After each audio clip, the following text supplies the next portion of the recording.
안녕하십니까. 오늘은 2023년 7월 2일 일요일이거든요. 오늘도 난세 영웅 허경영을 아십니까?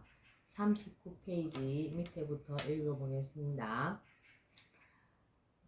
어떤 정책을 시행할 때 정작 정책의 대상보다도 시행 전 연구나 준비 과정에서 더 많은 예산이 들어가는 불합리한 상황을 시정하면 여기서도 상당한 예산 전략이 가능하다.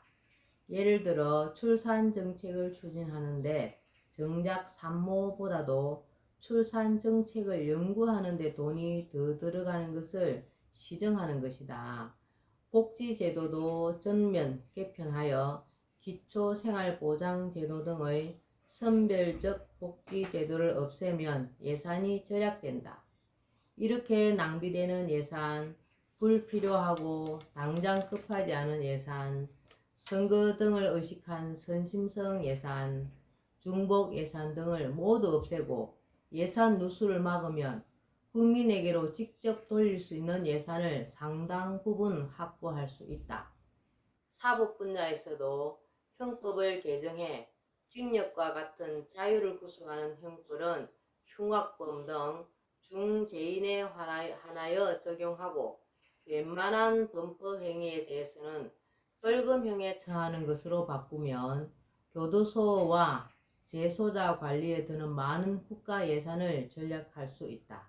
게다가 재산에 비례하여 벌금과 범칙금을 부과하는 제도를 시행하면 큰 재원이 추가될 수 있다. 예산을 절약하고 증대할 수 있는 또 다른 방법으로는 수많은 세금 항목을 통합하여 징수하는 체계를 마련하는 방법이 있다. 이것은 세금 징수 비용을 절감하고 징세 관리를 수월하게 함으로써 예산을 절약하고 세수 증대 효과까지도 얻을 수 있는 방법이다. 또 세금 포인트 제도 같은 것을 실시하여 세수를 증대할 수 있는 방법도 있다. 이것은 세금을 많이 내는 납세자나 성실 납세자에게는 세금 포인트라는 것을 주고 국가 유공자로 우대하며 세금 포인트가 많은 유공기업이 위기에 처하면 국가에서 전폭적으로 지원하여 위기를 면할 수 있도록 하는 것이다. 이러한 것이 제도적으로 사회에 정착하면 자발적 증세가 이루어질 뿐 아니라 그러한 기업에 대한 국민들의 응원과 제품 소비 증가로 기업의 수익이 늘고 그것은 세수 증대로 이어지며 국민에게 돌아가는 목도 늘어날 수 있다. 또 현재 음성적으로 존재하는 속칭 브로커라 불리는 소개업자를 특수사업자로 양성화해 면허를 주면 세수가 확보되고 이것의 양성화에 더하여 이 직업을 사업자 등록만 하면 누구나 할 수 있도록 해준다. 그리고 부동산은 물론이고 금융, 병원 등 많은 분야에서 이 활동이 이루어지도록 장려하면 특수사업자가 기하급수적으로 늘어나고 이에 따른 세수 증가가 엄청날 것으로 본다. 이 외에도 세율을 높여서 세금을 거두는 손쉬운 증세 방법보다는 고소득자의 탈세를 막거나 새로운 세원을 창출하는 등 방법은 얼마든지 있다. 사실 국민에게 세금을 더 거두어 국민에게 돈을 지급한다면 그것은 한쪽으로 혜택을 주고 다른 쪽으로 준 것을 도로 뺏는 것이나 마찬가지여서 실질적으로 국민에게 도움을 주었다고 볼 수가 없다. 포퓰리즘은 아무런 대책도 없이 당장의 인기를 끌기 위해 사탕발림으로 내놓는 것이다. 그러나 내가 말하는 해결 방안들은 재원 마련이 없다든지 재원 마련이 얼마든지 가능하고 국민 전체의 삶의 수준을 크게 높일 수 있을 뿐 아니라 여러 방안들이 연결되어 메커니즘으로 작용하면서 하나의 시스템이 되면 국가 경제를 비약적으로 발전시킬 수 있는 아주 현실적이고 과학적이며 결과를 확실히 예측할 수 있는 방안들로 포퓰리즘이라고 폄하해서는 안 된다. 황금 덩어리가 누추한 보자기에 쌓여 있으면 그것이 황금 덩어리인 줄 알기 어렵듯이 내가 말하는 방안들을 지레 포퓰리즘이라 단정해버리면 내 방안들이 우리 국민과 우리나라, 나아가 전 세계를 몰라보게 업그레이드 시킬 수 있는 기막힌 방안임을 절대 알 수가 없다. 물론 나는 점점 시간이 지나면 이러한 방안들이야말로 정말 시적절하고 대단한 발상이고 방안이었다는 것을 인정하지 않을 국민이 없을 것이라 확신한다.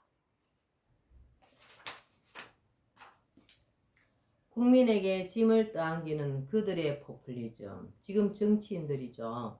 근데 우리나라에 내가 제시하는 방안들과 유사한 것을 내놓은 사람들이 무척 많아졌다. 지자체들이 시행하는 출산하면 월 얼마를 준다고 하는 자잘한 정책들로부터 서울시장 선거 예비 후보로 나왔던 나경원 씨가 통 크게 신혼부부 출산 시 1억 원을 주겠다고 한 것들이 모두 출산을 장려하기 위해 출산 당사자에게 직접 현금을 지원하는 방안들로 금액의 많고 적음을 떠나 나의 출산에 관한 방안과 괴를 같이 하는 것들이다. 또 한때 안철수 대통령 선거 후보가 국회의원 100명을 축소하겠다고 한 것이나 이재명 경기지사가 성남시장 시절 청년수당을 지급한 것, 남경필 전 경기지사가 모병제를 실시해야 한다고 한 것, 박근혜 전 대통령이 노인기초연금을 지급하겠다고 하여 현재 자격 있는 노인들이 월 30만원씩까지 받고 있는 것, 문재인 대통령이 유엔 본부를 판문점으로 옮겨야 한다고 한 것, 최근 이재명 경기지사가 재산 비례 벌금제를 들고 나온 것, 여야 정치인들이 기본소득을 주겠다고 하는 것 등은 내가 제시한 방안들과 비슷하거나 적어도 내가 말한 방안들의 영향권에 있는 것이라고 생각한다. 물론 이 중 기본소득제 같은 것은 내가 말하는 방안과 그 기본 정신과 성격, 재원 마련 방안, 지급 금액 등이 전혀 다르긴 하지만 일정 금액의 현금을 국민에게 직접 주려고 한다는 면에서 나의 방안과 괴를 같이 한다고 할 수 있다.